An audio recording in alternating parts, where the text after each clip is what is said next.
Morning, brothers and sisters. How's everybody doing? Pray you all had an amazing weekend.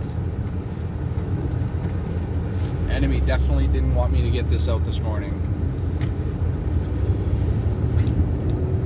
I was praying this morning, asking if he wanted me to speak this morning, and he reminded me of something that happened to me Friday night. But as I was praying, I walked out of the bathroom and accidentally tapped one of my cats, which got him upset and instantly got the other cat upset, and then it just turned out to be this big huge mess right before I left. And nothing more than a distraction trying to throw me off path.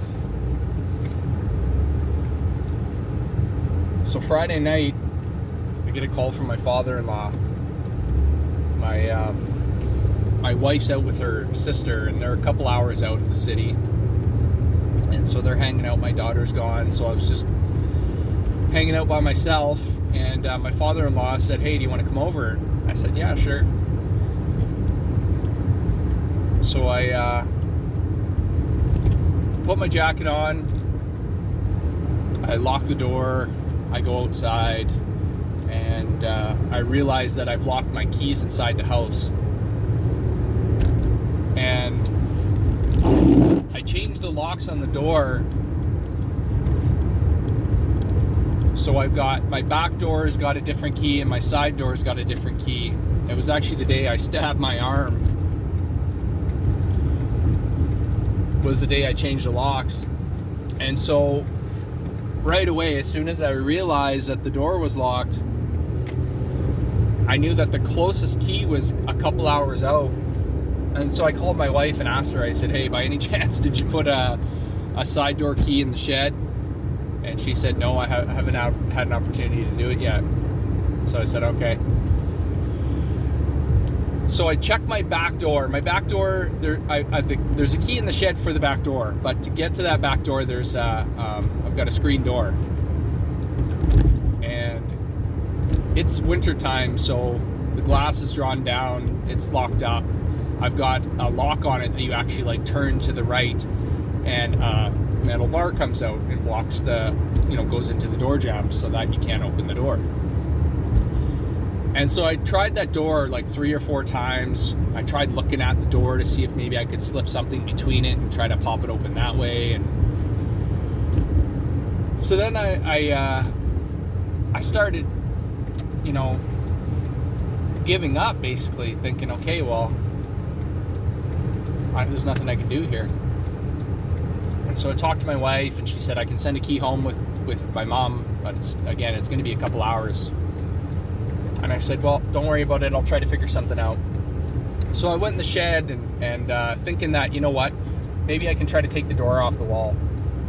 And I don't know why, but in my mind I thought maybe the screws are on the outside, but obviously they're not. They're inside. The hinges are inside the door, so that a criminal can't do that. So somebody can't get into your house that way. So I'm standing there for a second looking at this door, thinking to myself, what am I going to do?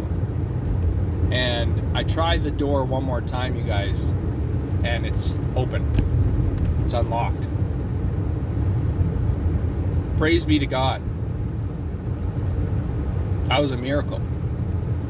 I don't care what anybody says. I know the lock.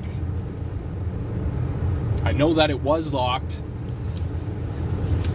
But the part of the lesson that he wanted me to talk to you about, and I know you're all hearing it right now. I can hear it in your spirit right now, as I heard it in mine.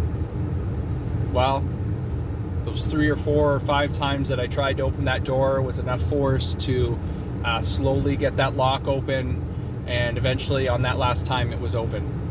Right away, instantly, the enemy is there, like a roaring lion, trying to convince me that this beautiful gift that God just gave me was nothing more than science by accident.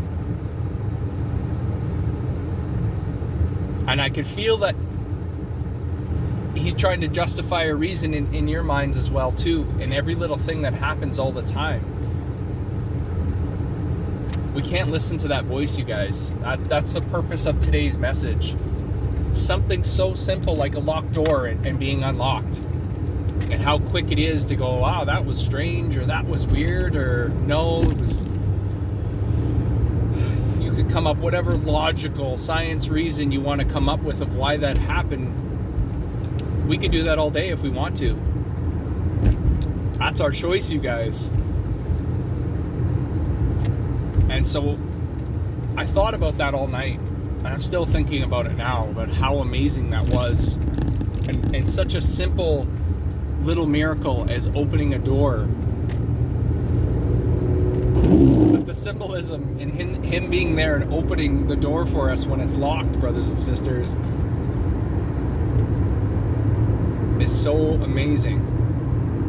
And a beautiful lesson, because that's what we're working and striving for every single day. It's just to continue to have faith through Jesus Christ, to get the courage to go through that door, to ask for help, to ask for the key. And in those moments of, uh-oh, the door's locked, I don't know what I'm going to do, ask for help, you guys. He hears all prayers. He answers all prayers. Faith of a mustard seed, you guys. Faith that can literally move mountains or unlock back doors. So I just wanted to give you a little bit of encouragement here this morning, you guys. I feel that the things that are happening are starting to shift some gears here. And I know you feel it.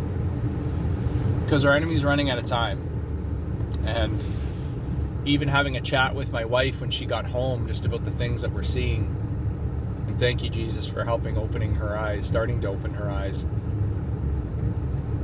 We were talking about how there is no going back, and how it's so far deep that you couldn't go back at this point. And so that's your answer right there. It isn't going back. And these ebbs and these flows of the things that we see that are happening, you know, that's the purpose of them, is so that they give you a little bit of a false sense of security and hope, and then yank it back out from underneath your feet. We can't focus on those things, you guys. We can't focus on the locked door. Focus on how it was opened for you. So I just wanted to say hi to you guys. I love you all dearly. Father willing, if he gives me something to say in the morning, I'll be here in the morning. If not, have an amazing week, you guys. Stay blessed. Keep praying for me and my family. I'll keep praying for you and yours. And yeah, Father willing, we'll chat again tomorrow. Take care, guys. I love you. Bye.